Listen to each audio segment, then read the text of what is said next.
खोर्सानीहरू त्यहीतिरै हो चलाइदियो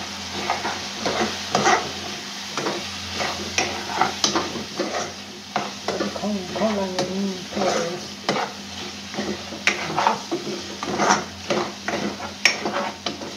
ग्रेभी मनपर्छ भने ग्रेभी बनाएर खान सक्नुहुन्छ ग्रेभी बनाएर खानु एकदम मिठो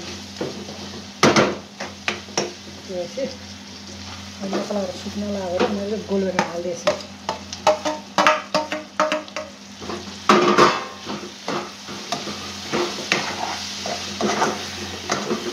रक्सीसँग सिकाउनुसँग चाहनुहुन्छ ग्रेभी खोज्नेहरूले यसरी बनाएर मासु बनाएर खान्छ नि मासु मात्रै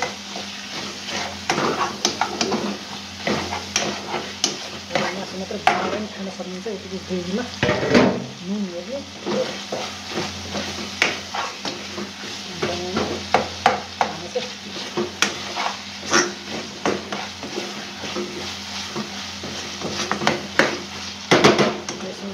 ब्रोकौली मिसाल्नु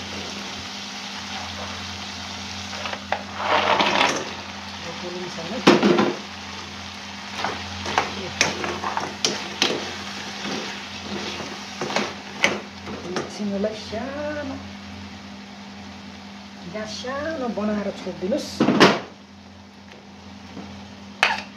छोपेर यसरी छोपिदिन सिक्नुहोस् एकछिन 4 मिनट ढ्याक्कै यो गल्छ अनि ठ्याक्क तपाईँहरूको इच्छाअनुसार कतिको झोल जान्छ त्यति टक्क पानी हाल्नुहोस् तरकारीहरू अलि मेरो छोपिरहेको छु म तपाईँले देखाउनेछु हेरेर गर्नुहोस् म चाहिँ पानी भरौँ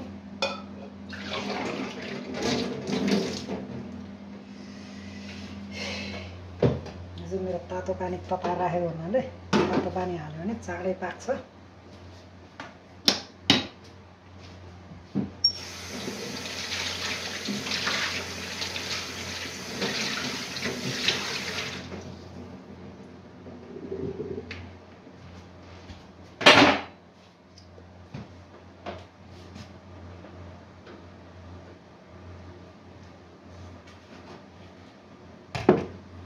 कस्तो लाग्यो तपाईहरुलाई मेरो तरकारी बनाएको स्टाइल मन पर्यो भने लाइक शेयर सब्स्क्राइब सुझावहरु दिनुस्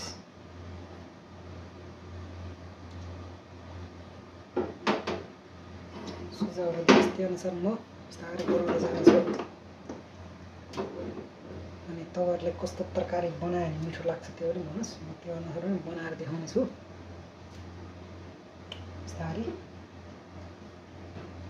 मन परेमा लाइक एन्ड शेयर सब्स्क्राइब गर्न नभुल्नु होला जसले तरकारी बनाउन आउँदैन उहाँहरुले शेयर गर्दिनु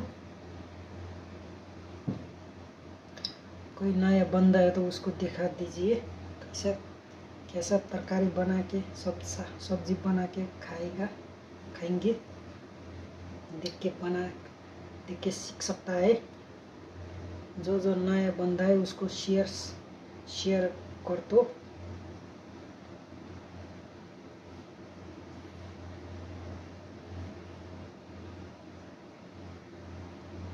बहुत आज के ज़माना में बहुत बंदा लोग सब्जी बना के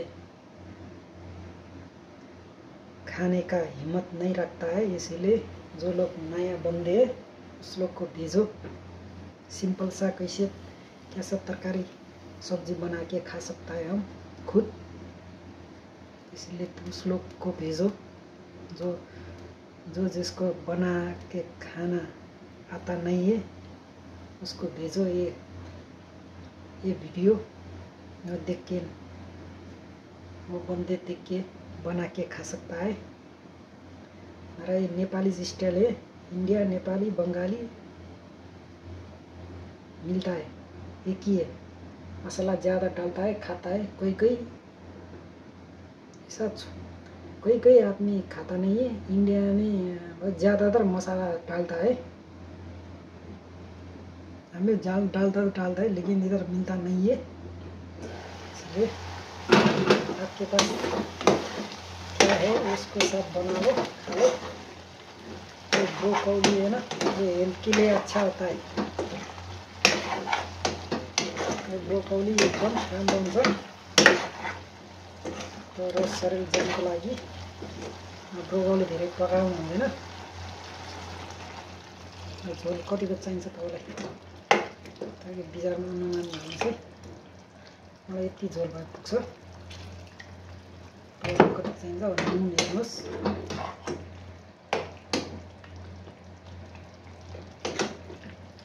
नुन लागेको छैन।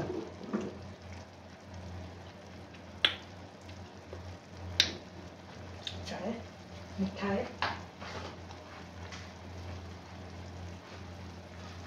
नून गैस लायो। नमक अलि थोड़ा थोड़ा डालना पड़ेगा। अभी लगता है नमक अच्छा हो रहा है, इतना डाला तो अच्छा हो जाएगा। नमक ज़्यादा डालेगा तो ब्रोकौली धेरै पाक्नु हुँदैन। ब्रोकौली काँचै खानुहोस्, स्वास्थ्यको लागि एकदम राम्रो हुन्छ।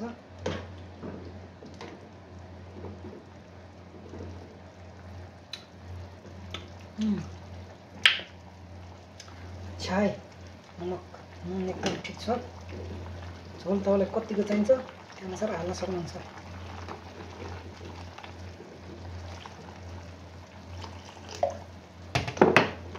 मेरो यो तातो पानी हो, तपाईँहरू तातो पानी हाल्नुहोस्, छिटो पाक्छ। तातो पानी हाल्नु भने साढे हुन्छ हेर्नुहोस् ल। एकदम मिठो भएछ। आजलाई यति नै, तरकारी पाक्यो। भोलि नेक्स्ट भिडियोमा तपाईँहरू फेरि अर्को तरकारी बनाएर देखाउनेछौँ। आजलाई यति नै। मेरो भिडियो पुरा हेरिदिनु सबैजना धेरै धेरै धन्यवाद। फलो एन्ड सब्सक्राइब लाइक गरेर नबिर्सिनु होला। के कस्ता सुझावहरू गर्नुपर्छ भन्दै गर्नु होला। सुझावहरू दिनु होला, कमेन्ट गर्नु होला। सबैजनाको दिन शुभ रहोस्। धन्यवाद। शुभ रहोस्, शुभ दिन बितोस्, शुभ दिन, शुभ प्रभात।